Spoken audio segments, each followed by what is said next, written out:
Good morning guys, welcome back.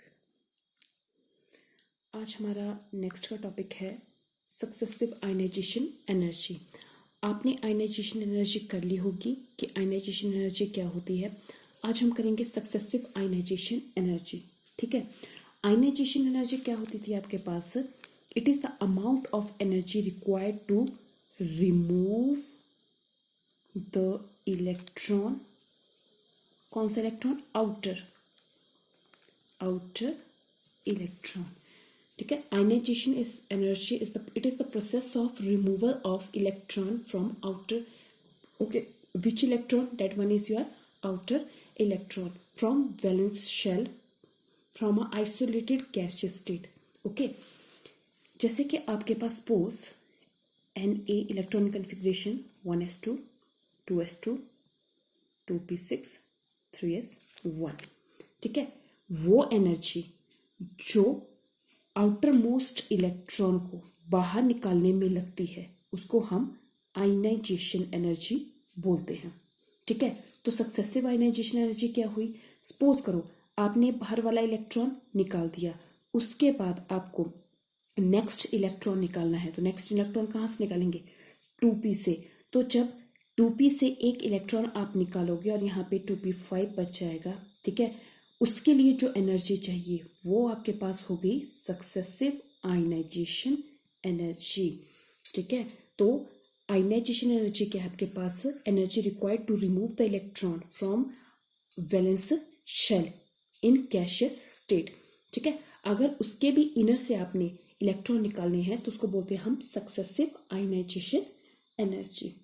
ठीक है, now next करेंगे हम factor affecting the ionisation energy. कौन कौन से ऐसे फैक्टर है जो अफेक्ट करते हैं आयनाइजेशन एनर्जी को?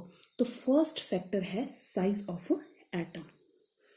तो साइज ऑफ एटम कैसे अफेक्ट करता है मैं आपको ऑलरेडी बता चुकी हूँ। आयनाइजेशन एनर्जी, ठीक है, इनवर्सली प्रोपोर्शनल टू साइज।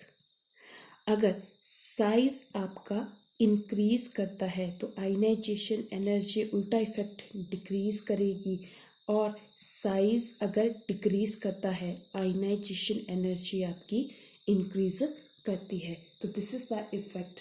ठीक है, तो दूसरा है आपके पास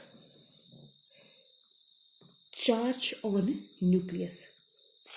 सेकंड इज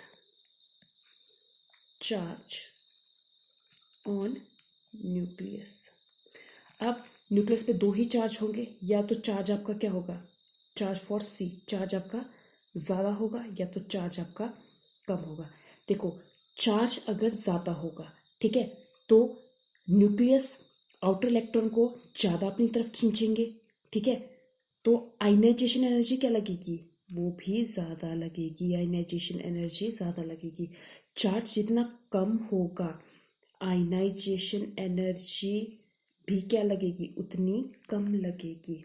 ओके, जैसे सपोज करो आपके पास किसी पर्टिकुलर, ठीक है, न्यूक्लियस का चार्ज है। चार्ज क्या है? हमेशा याद रखो, चार्ज अगर ज़्यादा हो तो आयनाइजेशन एनर्जी ज़्यादा लगेगी, और अगर चार्ज कम हो तो आयनाइजेशन एनर्जी आपकी कम लगेगी। फॉर एग्जांपल, अगर मैं बात करूँ आपकी, एक आपके पास है कार्बन, ठीक है, कार्बन की और एक फ्लोरीन की। कार्बन के पास चार्ज 6 का है, इसके पास चार्ज 9 का है। ठीक है, देखो ज़्यादा चार्ज है, ज़्यादा चार्ज है तो ज़्यादा चार्ज जो न्यूक्लियस का चार्ज है वो आउटर इलेक्ट्रॉन को मोर अपनी तरफ खींचेगा। अगर मोर अपनी तरफ खींचेगा, ठीक है, तो आयनाइजेशन एनर्जी यहाँ ज़्यादा लगेगी। यहाँ चार्ज कम है तो ये थोड़ा कम खींचेगा। तो इसके अकॉर्डिंग आपका चार्ज ऑन न्यूक्लियस भी अफेक्ट करता है। ठीक है, तीसरा इफेक्ट करता है स्क्रीनिंग इफेक्ट। स्क्रीनिंग इफेक्ट, देखो जो न्यूक्लियस है आपका, ठीक है, न्यूक्लियस सबसे पहले 1s2 में जाएगा, फिर 2s2 से जाएगा, फिर 2p6 में जाएगा। ठीक है, तो न्यूक्लियस का चार्ज सबसे पहले कौन से इलेक्ट्रॉन पे पड़ेगा? s के 2 इलेक्ट्रॉन पे पड़ेगा। ठीक है, ये s के 2 इलेक्ट्रॉन कोशिश करेंगे कि ये न्यूक्लियस का चार्ज इधर ना जाए, दिखती बात है। ठीक है, और ये कोशिश करेंगे कि न्यूक्लियर चार्ज इन इलेक्ट्रॉन से यहाँ ना जाए, ये इसको स्क्रीन करने की कोशिश करेंगे।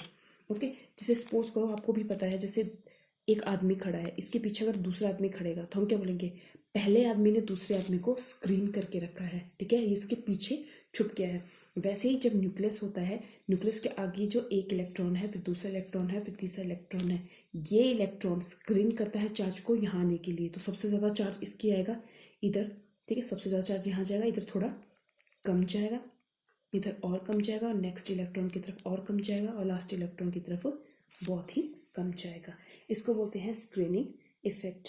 ओके, फिर आता है penetration effect of electron. Penetration effect, ठीक है, पेंट्रेशन इफेक्ट क्या होता है, पेंट्रेशन इफेक्ट, पेंट्रेशन इफेक्ट होता है कि इलेक्ट्रॉन एस में पहले जाएगा, पी में पहले जाएगा, डी में पहले जाएगा, एफ में पहले जाएगा। आप जानते हो एस की एनर्जी लेस होती है, इसकी थोड़ी ज़्यादा, इसकी और ज़्यादा, इसकी सबसे ज़्यादा। और इलेक्ट्रॉन हमेशा कहाँ जाता है, जहाँ एनर्जी लेस होती है, अकॉर्डिंग टू हंट्स रूल। ये हम सेकंड चैप्टर में कर चुके हैं, ठीक है। और आपके पास नेक्स्ट है इलेक्ट्रॉनिक अरेंजमेंट। देखो, अगर आपके पास हाफ फील्ड है, हाफ फील्ड ऑर्बिटल है, ठीक है, वहां से भी इलेक्ट्रॉन नहीं निकलेंगे। और फुली फील्ड है, फुली फील्ड ऑर्बिटल से भी इलेक्ट्रॉन नहीं निकलते। वेरी इंपॉर्टेंट, क्योंकि ये क्वाइट स्टेबल स्टेजेस होती हैं। ये भी मैंने आपको सेकंड चैप्टर में अच्छे से करवाया हुआ है, ठीक है। So thank you very much.